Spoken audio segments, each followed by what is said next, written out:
Hello students, स्वागत है सभी का हैप्पी क्लासेस 27/18/35 पे। समतल आपको मैं बता रहा हूँ क्लास 12 की मैथमेटिक्स से। बेस बुक मेरी एनसीईआरटी है।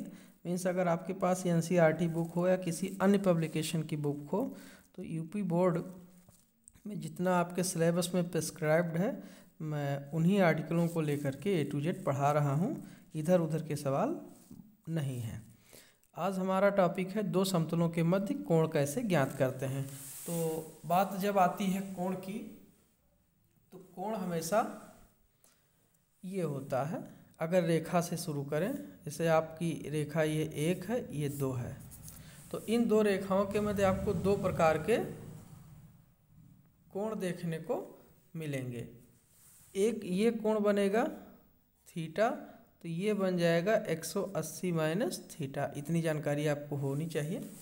तो एक बनता है न्यून कोण, एक बनता है अधिक कोण।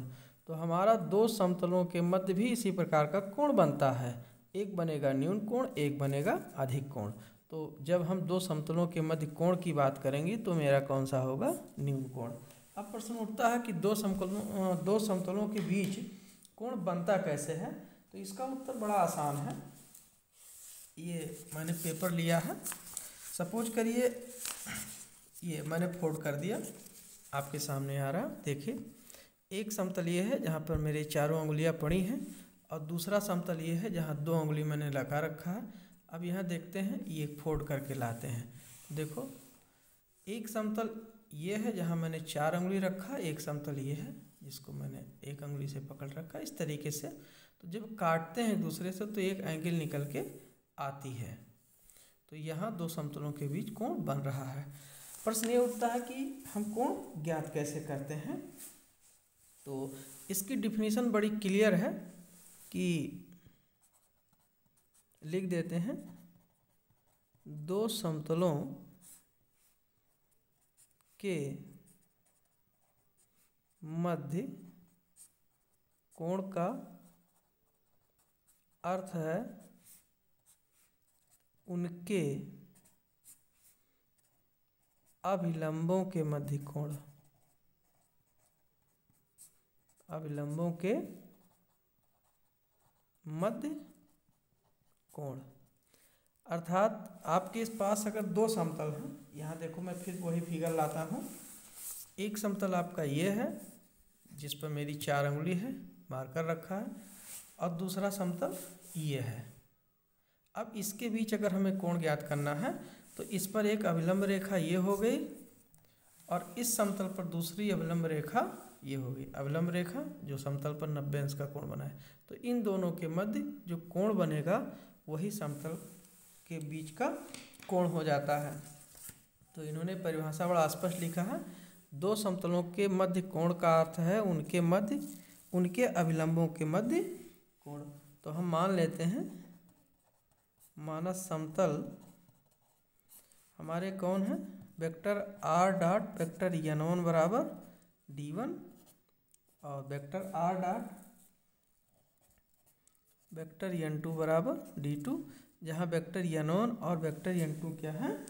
अभिलंब हैं। अब इनके मध्य कोण खींचना है। तो यहाँ पर अभिलंब आपके कौन कौन हो गए?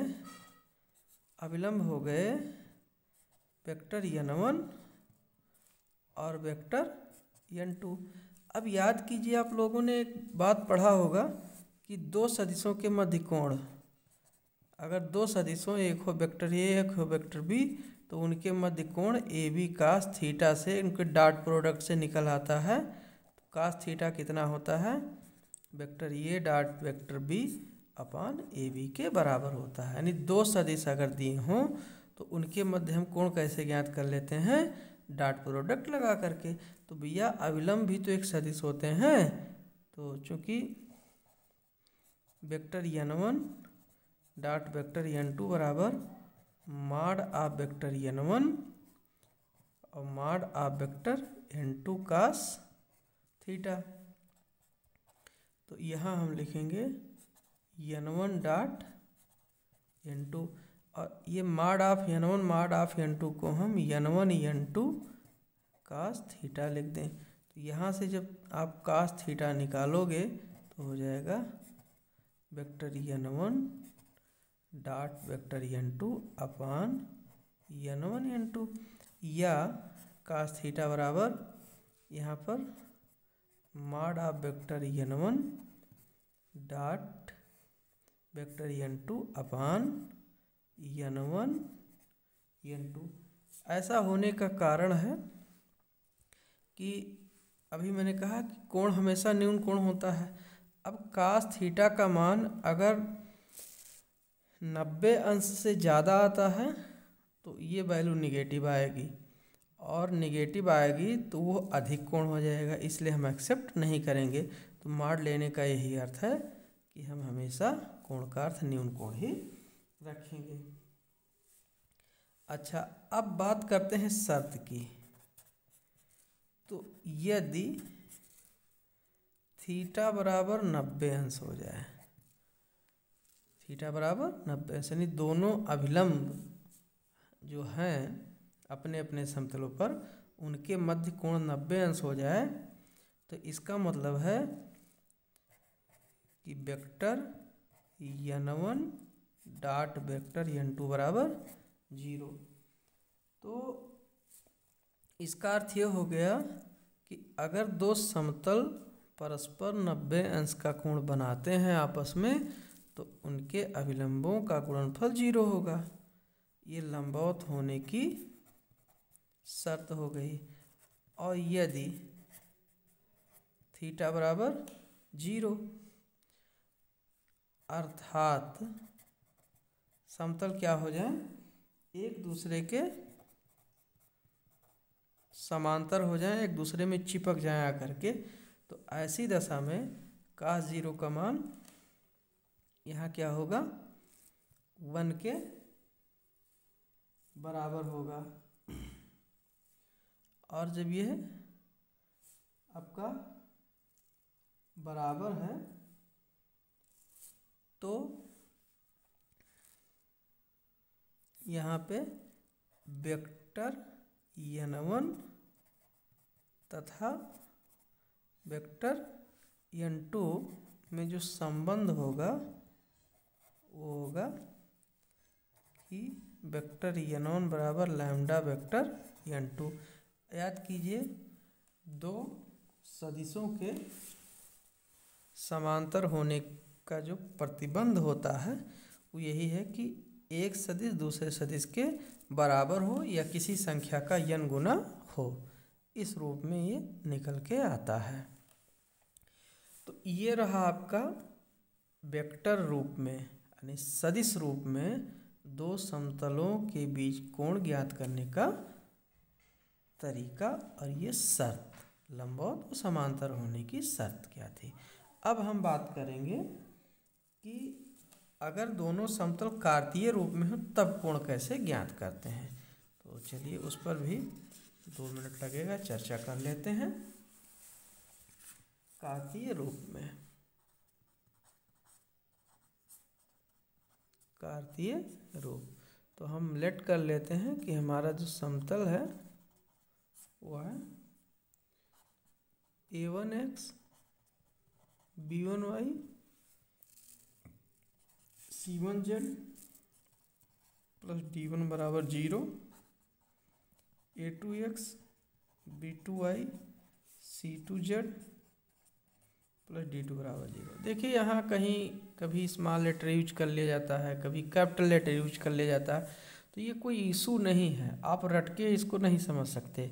इशू क्या है कि समतल के समीकरण में जो एक्स वाई जेड के कोफिशिएंट होते हैं, गुणांक होते हैं, वो अविलंब रेखा के दिक् अनुपात होते हैं। आपको इतना समझना पड़ेगा बस।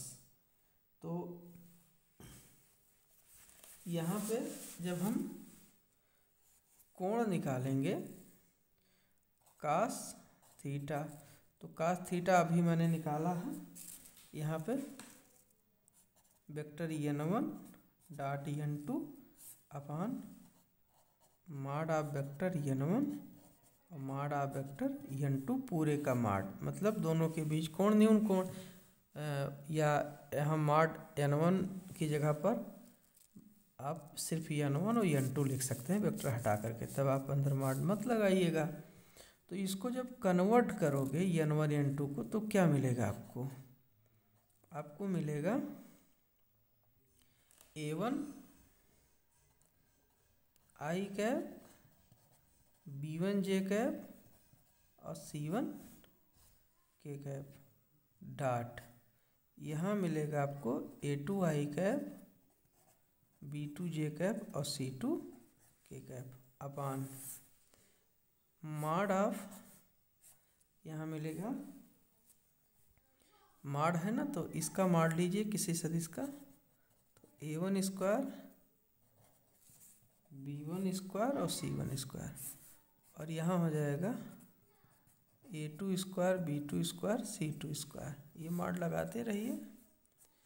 अब जब सिंप्लीफाई करोगे तो i डॉट उठेगा, तो i डॉट i 1 होगा, बाकी का 0 means a1 a2 b1 b2 और c1 c2 प्लस लगाते हुए, और under root a1 square b1 square c1 square और under root a2 square b2 square और c2 स्क्वायर, ये चीज़ कॉस थीटा बराबर। अब अगर ये लंबवत हैं दोनों, तो लंबवत होने की शर्त क्या है? वैसे ये सारी चीज़ें आप हाई स्कूल में ही पढ़ते आए हो। लंबवत होने के लिए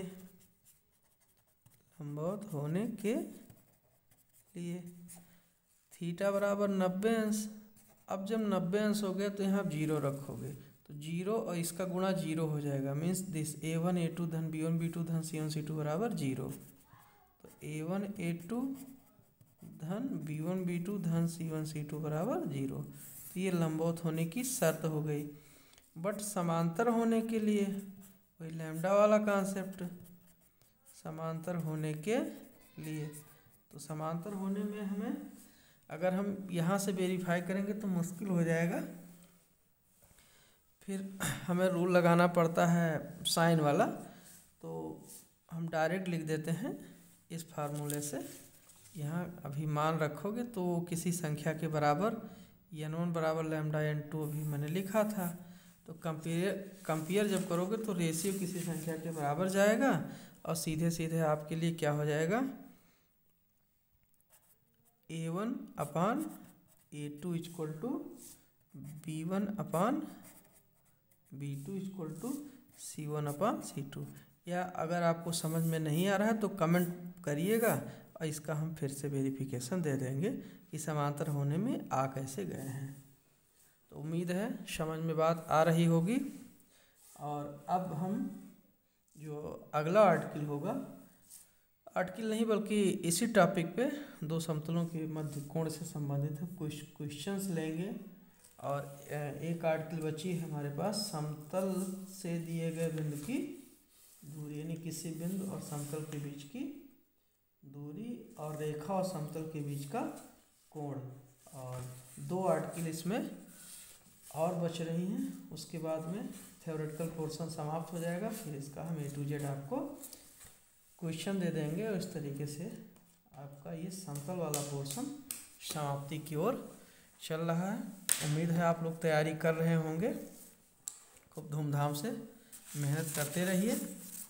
समस्या हो कमेंट कीजिए। Thank you.